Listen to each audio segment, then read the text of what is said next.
चलिए, तो आज हम लोग डिस्कस करने वाले हैं नेक्स्ट लेटर की। हमारा जो इनफॉर्मल लेटर की जो बात की जा रही है, तो इनफॉर्मल लेटर जो था हमारे पास वो 3 आपको दे दिए।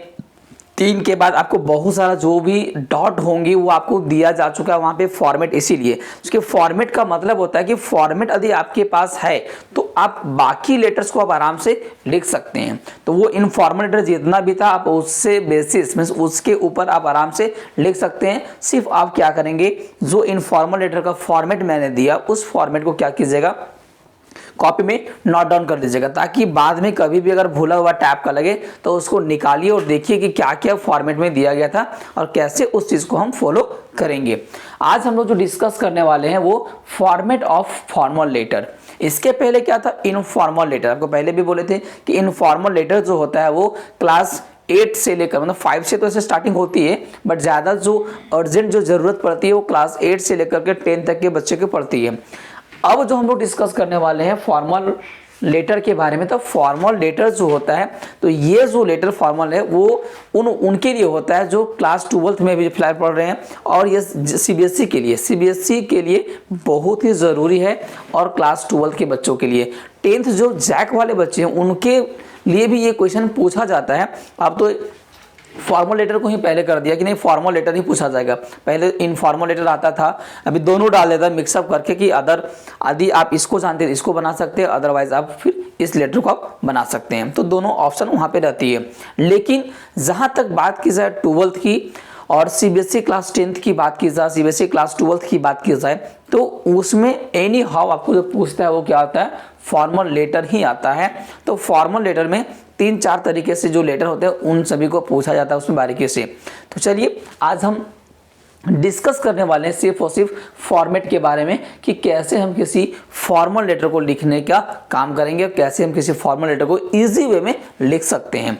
फॉर्मल लेटर क्या है नहीं है उसको हम पहले भी बता दिए थे कि फॉर्मल लेटर किस किस जगहों पे लिखा जाता है, किसके पास हम फॉर्मल लेटर लिखेंगे। ये सब हम पहला वीडियो जो हमारा था इंट्रोडक्शन ऑफ लेटर जो था दिया गया था उसमें आपको बता दिया गया था। तो चलिए आज माइंड को कूल करके और समझने का काम करते हैं। यदि ये चीज़ आपके पास है तो समझिए कि आपको लेटर में किसी भी प्रकार से कोई परेशानी नहीं होने वाली है। लेकिन ये इसका नॉलेज आपके पास होना चाहिए। जिनके पास अगर फॉर्मेट होती है तो फॉर्मेट के बाद बच्चा यूं ही किसी भी फॉर्मल लेटर को लिख लेता है सिर्फ और सिर्फ फॉर्मेट के साथ। तो चलिए आज हम लोग जानेंगे कि फॉर्मेट हमारा क्या है और कैसे क्या चीज़ को कहाँ कहाँ पुट करेंगे। क्योंकि सीबीएसई ऐसा एग्ज़ाम होता है ना कि वो चाहता है कि बच्चे को वो टेस्ट करना चाहता है कि जो उसको फॉर्मेट दी गई है, जो उसको आइडिया दिया गया, क्या उस चीज़ को फॉलो करके लिख पा रहा है या नहीं लिख पा रहा है। तो ये बहुत ज़रूरी होते हैं क्योंकि ये सब स्टेप मार्किंग आपको बढ़ाने का काम करेंगे। तो इस चीज को हम पहले से जानते हैं, सेंडर्स एड्रेस। तो सेंडर्स एड्रेस क्या होता है, भेजने वाला का पता। किसका पता, भेजने वाला का पता हम पहले डालेंगे। जैसे मान लीजिए अगर हम किसी पत्र को किसी के पास भेज रहे हैं, लिख रहे हैं, तो जो भी पत्र को लिखेगा या फिर जो भी पत्र को भेजने का काम करेगा तो भेजने वाला का वहां पे क्या होना चाहिए, पता होना चाहिए। तो यहाँ जो भी आप भेजने वाले जो भी होंगे सेंडर्स, वो अपना पता को लिखेंगे, एड्रेस को लिखेंगे। उसके बाद एक लाइन छोड़ना है, लिविंग 1 लाइन, या फिर एक लाइन आपको गैप देनी है। गैप देने के बाद क्या करेंगे, डेट डालेंगे। डेट डालने का भी आपको तरीका हम पहले भी बता चुके थे इनफॉर्मल लेटर में। फिर से एक बार हम बता देते हैं कि मान लीजिए कोई भी अगर डेट है तो उस डेट को हम ऐसा लिख लेंगे, ठीक है। 5th, मान लीजिए अभी फरवरी है तो यहाँ पे क्या करेंगे, फरवरी 2023। इस प्रकार से हम फॉर्मेट को मीन्स फॉर्मल डेट को डालेंगे। बहुत सारे बच्चे क्या करते हैं कि इस प्रकार के डेट को डालते हैं, जैसे 5 हो गया, 02 हो गया और 23 कर देंगे। तो ये आपका एकदम बिल्कुल क्या है, गलत है। ऐसा कभी भी नहीं लिखेंगे। यदि आप ऐसा एग्जाम में लिख देते हैं तो मार्क्स वहाँ पर क्या जगह कट जाएगा, क्योंकि ये आपका फॉर्मल क्या होता है, डेट होता है। तो फॉर्मल डेट को ही डालेंगे। अंडरस्टूड? ओके, नेक्स्ट टॉपिक के ऊपर डिस्कस करते हैं। सेंडर्स एड्रेस हमारा हो चुका है। अगला क्या डालना पड़ता है, डेट। एक लाइन छोड़ने के बाद डेट डालना है।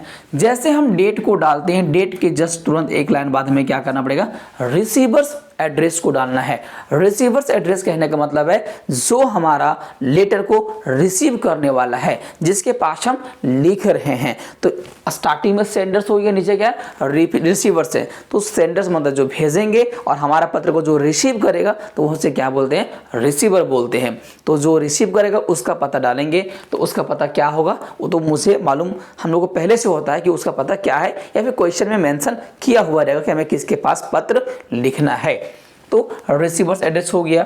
चलिए उसके एक लाइन फिर से, एक लाइन छोड़ने के बाद फिर से क्या करेंगे, सब्जेक्ट को डालेंगे। सब्जेक्ट का कहने का मतलब है विषय। तो विषय का मतलब किस पर्पस से लिख रहे हैं, पर्पस मीन्स उद्देश्य। आखिर हम लेटर को लिखेंगे तो कोई ना कोई तो हमारा पर्पस होगा ना, तो उस पर्पस को शॉर्ट में लिखेंगे, ज़्यादा बड़ा नहीं। और वहाँ पे जो लिखने का जो यहाँ पे होता है, आप ज़्यादा नहीं लिखेंगे, 6 to 7 लेटर्स के आसपास ही लिखेंगे, वर्ड्स शब्दों में लिखेंगे, ठीक है। इतना ज़्यादा नहीं लिखने का, वो 6 से 7 ही लिखने हैं, उससे ज़्यादा लंबा नहीं करेंगे। जितना शॉर्ट से शॉर्ट में आप उसे लिख सके, क्योंकि हमको यहाँ पूरा डिटेल नहीं लिखना है, हमको सिर्फ एक बार समझाना है कि सर हम क्यों लिख रहे हैं। जैसे हम लोग कभी एप्लीकेशन को लिखते हैं, हम लोग क्या लिखते हैं, विषय छुट्टी के संबंध में। अब क्या रीज़न है वो हम लोग नीचे सब्जेक्ट में डाल, मीन्स आपका लेटर जो होता है या फिर जो एप्लीकेशन होता है उसको बीच में डालते हैं, तो उसको नहीं करेंगे, ठीक है, शॉर्ट में, ताकि ऊपर वाला जो हमारा जो पत्र को पढ़ेगा उनको समझ में आ जाए भाई नीचे और कुछ दिया गया, उस चीज को पढ़ लेंगे। तो पर्पस या फिर जो हमारा विषय है, क्या क्यों लिख रहे हैं उस चीज को शॉर्ट में। उसके बाद क्या है, सैल्यूटेशन। इनफॉर्मल लेटर में भी था सैल्यूटेशन और फॉर्मल लेटर में भी आपका सैल्यूटेशन दिया है। तो सैल्यूटेशन का मतलब क्या होता है, वही तो अभिवादन वाला जो वर्ड होता है, उसमें हम लोग डियर मदर, डियर फादर करते थे। यहाँ पे हमारा क्या हो जाएगा, डियर सर या रिस्पेक्टेड सर। ये दो में से आप किसी को पुट कर सकते हैं। अभी जनरली बच्चे क्या करते हैं, वहाँ पे सिर्फ डियर सर और रिस्पेक्टेड सर भी नहीं करते हैं, यहाँ पे क्या करते हैं, SIR सर करके कॉमा दे करके लिखना भी शुरू कर देते हैं। तो ये भी आप लिख सकते हैं, बट यदि आप एग्जामिनर के ऊपर इंप्रेशन बनाना चाहते हैं, आप चाहते हैं कि मेरा मीन्स मेरे कॉपी के ऊपर उनका पूरा ध्यान केंद्रित रहे, तो वहाँ पे हम क्या करेंगे, वहाँ पे रिस्पेक्टेड सर लिखेंगे, रिस्पेक्टेड सर लिख देंगे, ज़्यादा अच्छा रहेगा।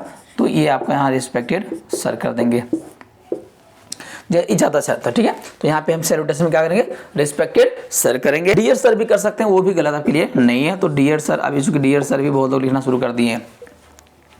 नाउ द नेक्स्ट हमारा होता है इंट्रोडक्शन। इंट्रोडक्शन यहाँ अगर इसको नहीं भी मेंशन करते हैं तब भी हमारा चलेगा, बट यहाँ पे इंट्रोडक्शन कहने का मतलब होता है कि आखिर हम किसी पत्र को लिखते हैं तो थोड़ा सा अपने बारे में बताना पड़ेगा, चूँकि हम कहाँ से हैं और क्यों लिखे हैं, थोड़ा सा ये मांगता है, ये जरूरी होता है, ठीक है। थ्रू द कॉलम से एडिटर के पास लिखेंगे तो थ्रू द कॉलम ऑफ और स्टेम डेली, यहाँ पे जो हम लिखते हैं वो थोड़ा सा वहाँ पे इंट्रो देने का हम काम करते हैं, तो वहाँ पे थोड़ा सा इंट्रो डाल देंगे ताकि आगे जो हम स्पष्ट जो लिखने वाले हैं पत्र हमारा वो स्पष्ट हो सके।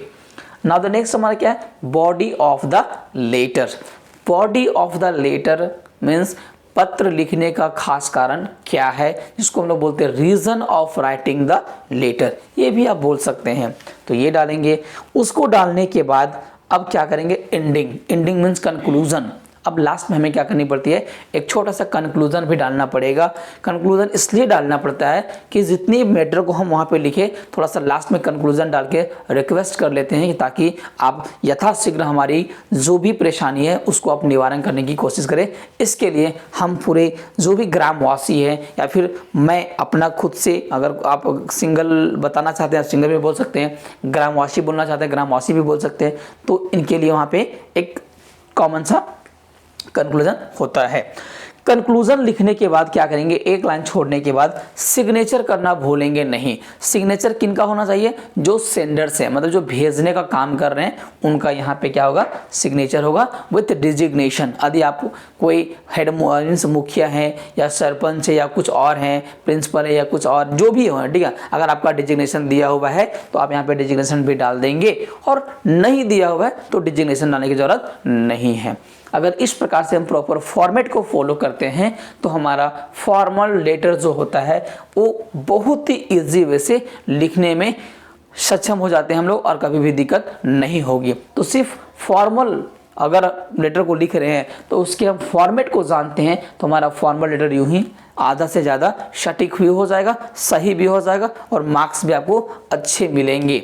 और यही फॉर्मेट अगर हमारे पास नहीं रहेंगे, सपोज दैट मान लीजिए कि हमने क्या किया, सेंडर्स एड्रेस को लिख दिया, डेट को लिख दिया, रिसीवर्स को लिख दिया, ठीक है। अब पता चला कि ये सैल्यूटेशन हमारा कहाँ चला गया, इसके ऊपर यहाँ लिख दिए और इसको यहाँ लिख दिए, तो वो हमारा क्या हो गया, गलत हो गया। तो यही होती है कि अगर हम प्रॉपर फॉर्मेट को फॉलो करते हैं, एग्जामिनर क्या देखता है कि बच्चे को जो चीज़ पढ़ा गया क्या वो बखूबी उस चीज़ को लिख पा रहा है या नहीं पा रहा है, वो चीज़ वो देखता है, बाकी और कुछ देखता नहीं है। तो लेटर को कोई भी टीचर अगर अभी चेक करते हैं तो वो फॉर्मेट को देखते हैं कि बच्चा सीक्वेंस वाइज से फॉर्मेट को फॉलो किया या नहीं किया है, वो बहुत ज़रूरी हो जाता है। तो आप प्रॉपर फॉर्मेट को फॉलो करेंगे तब जाकर के आपको यहाँ समझिए 2.5 मार्क्स CBSE के लिए समझिए कि ये पूरा का पूरा ये हो जाता है।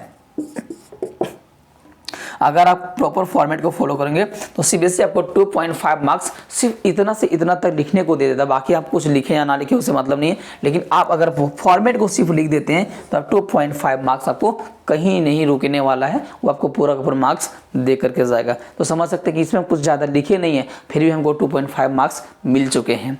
बाकी अगर लेटर्स को लिख देंगे तो जो आपका 7 मार्क्स जो होता है CBSE में, वो आपको 7 मार्क्स पूरा का पूरा मिल जाएंगे। अगर बात करें हम जैक 12th की बात करें, ठीक है, 12th क्लास की बात करें तो उसमें हमारा क्या आता है, 10 मार्क्स का आता है ये, और 10 मार्क्स भी बहुत ज़्यादा इजी है, आप उस चीज़ को गेन कर सकते हैं।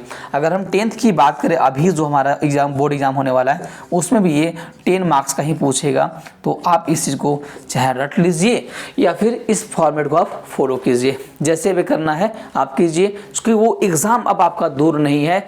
चूंकि डेट भी आ चुकी है, डेट शीट आपका है कि मार्च में होली के बाद 14 तारीख से आपका एग्जाम भी कंफर्म हो चुका है। आप अपना डाउनलोड भी कर ले सकते हैं, 12th का तो एडमिट कार्ड भी निकलना चालू ही हो जाएगा कुछ दिन के बाद। तो इस प्रकार से जितना भी जो है आप इसको याद रखेंगे ताकि लेटर को जब भी आप लिखें आपको परेशानी ना हो। और जो भी बच्चे अभी तक खास करके मिरेकल इंग्लिश क्लासेस को सब्सक्राइब नहीं किए होंगे तो अब तो कर लीजिए, क्योंकि अभी एग्जाम में बहुत सारे वैसे हम कुछ टॉपिक्स पे डिस्कस करने वाले हैं जो कम समय में आपको अच्छे मार्क्स इंग्लिश में दिला सकते हैं।